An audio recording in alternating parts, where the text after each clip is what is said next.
हम और आप लोगों को हिंदू बना करके और हाथ जोड़ करके अगरबत्ती करके पूजा पाठ करने के लिए लगा रखा है। ये अंधविश्वास हमारे को ले डूबेगा।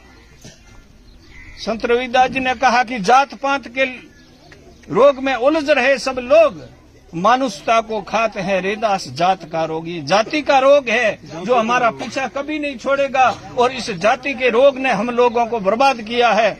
और अपने को अब अपनी जाति इंसान के रूप में रखनी चाहिए, हम किसी से कम नहीं। ये जो हम पूजा पाठ करते हैं, इस जो जाते हैं इन यात्राओं में, तब हमारे लोग मतलब बहुत सारे जाते हैं। अरे भाई, आपने क्या जुल्म किया? आप किस लिए जाते हो देवताओं के यहाँ? कबीरदास ने कहा कि बायर भटके कोई तेरे सब सुख है घट मोई। और फिर उन्होंने दूसरे एक दिया है कि है हजूर तो तू दूर क्यों बतावे। हमारे अंदर ही है सब कुछ है जो। और आपको मैं ये बताना चाहता हूं, जिसकी श्रद्धा है वो भगवान को माने, ईश्वर को माने, अल्लाह को माने। ये स्वतंत्र भारत है और धर्मनिरपेक्ष देश है। लेकिन मैं आपको कहता हूं, ये धर्म के नाम पे बहुत बड़ी दुकानदारी चल रही है। कोरोना काल में सारे दरवाजे बंद हुए, आपसे किसी ने घोई मांगी, कोई यात्रा मांगी किसी देवी देवता ने? तुम्हारी बहन बेटी को कोई अंदर देवता आया क्या कोरोना के काल में? मंदिर बंद है। मैंने देखा घुटियां तो आती हूं करे, वो आदमी और औरत को किसी को ही नहीं आई।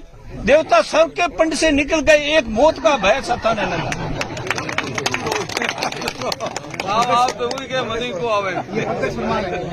तो ये बात सत्य है कि ये अंधविश्वास है जिसको हमने जकड़ के रखा है। हम लोगों में एक ही बाबा साहब के मिशन को मानो और अपनी बेटियों और बेटों को पढ़ाओ। और उसके बाद में मैं आपको एक बात के लिए जो मैंने सुना, उसके लिए आपको इस 14 या 24 गांवों के परगना को मैं कोरोना पट्टी के लोगों को बात का धन्यवाद देना चाहता हूं कि आपने ओसर मोसर बंद करके, मीठा बंद करके दाल रोटी का सिस्टम किया है। उसके लिए आपको, पूरी आपकी पंच पटेलों को सबको धन्यवाद देना चाहता हूं कि ये समाज सुधार की दिशा में कदम उठाया गया है। अगर किसी परिवार की आर्थिक स्थिति सक्षम है तो तुम्हारे और हमारे जो बाप दादा, उसका नाम परमानेंट रखने के लिए हमारी जो छात्रावास है, जिसमें हमारे समाज की उन्नति का जो मंदिर है, उस छात्रावास में बच्चे पढ़े, उसके लिए कमरा बना के दे दो। कम आपके पास समर्थता है तो उसके अंदर कम पैसे ही दे दो। लेकिन पैसा है वो आगे भी हमारे काम आए। एक दिन री शोभा और उम्र रोबा, एक दिन महीना मीठा बनाना, ये बिल्कुल काम छोड़ दो। और मैं उसी क्रम में ही चल रहा हूं, हमारे वहां भी छोड़ा है। और दूसरा, इस समाज को मैं अंतिम बात कहता हूं कि अगर समाज को अगर गुलामी से मुक्ति दिलानी है तो गुलामी से मुक्ति दिलाने का एक तो हथियार है शिक्षा, और दूसरा जो रुलने से बचाने के लिए आपको शराब छोड़ना पड़ेगा। इससे ज्यादा कोई दूसरी चीजें हैं? अगर शराब के नशे में आपसे सारी चीजें छीन ली जाएगी। एक कोई साधु टाइप का व्यक्ति था, उसको फंसा लिया कहीं और कह दिया कि तुम्हारे सामने 3 चीजें, इसका यूज कर। तो 3 उसके उसूल के खिलाफ थी।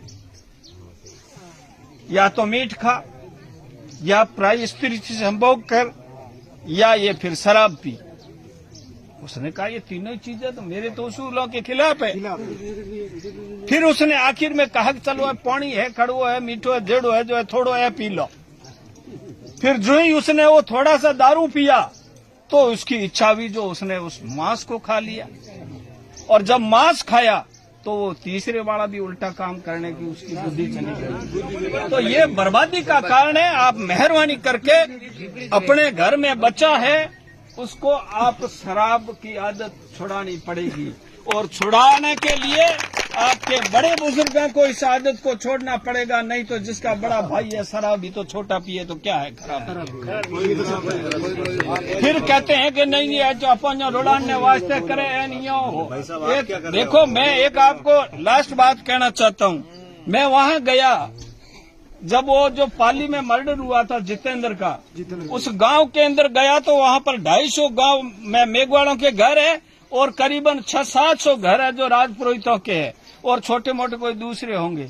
मैं उस गांव के अंदर जब घुसा तो मैंने देखा सारी पक्के मकान जाकर के मैं रुका वहां, तो मेघवाड़ों के घर के आगे रुका तो ये सेम उसी टाइप का मकान। मैंने कहा अभी तो मेघवाड़ और मोहल्लो तो कौन आयो, क्योंकि जैसी दशा देखो आप बाहर, तो क्या घर तो यही है। फिर वहां जाकर के मैंने पूछा तो 250 घरों के पास 1 इंच जमीन खातेदारी नहीं। अब आज इस परिवार के पास मैंने पूछा कि 200 बीघा जमीन है, लेकिन उससे भी ज्यादा हो सकती है, और उनके पास इंच जमीन नहीं। मैंने कहा ये फिर तुमने ये ऐसे मकान कैसे बना लिए? तो एक उन लोगों के साथ में 1 इंच जमीन नहीं तो मजूरी कहाँ किसके खेत में जाए, खेत किसका जोतेंगे, ये तो आप समझ ही गए। लेकिन एक चीज उस गांव से उनको फायदा भी हुआ। वो क्या फायदा हुआ कि उस गांव के अंदर, पुरोहितों के गांव के अंदर एक भी ठेका नहीं लगने दिया उन्होंने, पुरोहितों ने। उस चीज का फायदा उस मेघवाड़ों को मिला, नहीं तो फट भर लेता। और वो लोग पढ़ लिख गए और शराब नहीं पीने की वजह से उन लोगों का नुकसान नहीं हुआ। तो आप समझिए खराब है, वो बहुत खराब है। आप लोगों ने मुझे सुना तो ये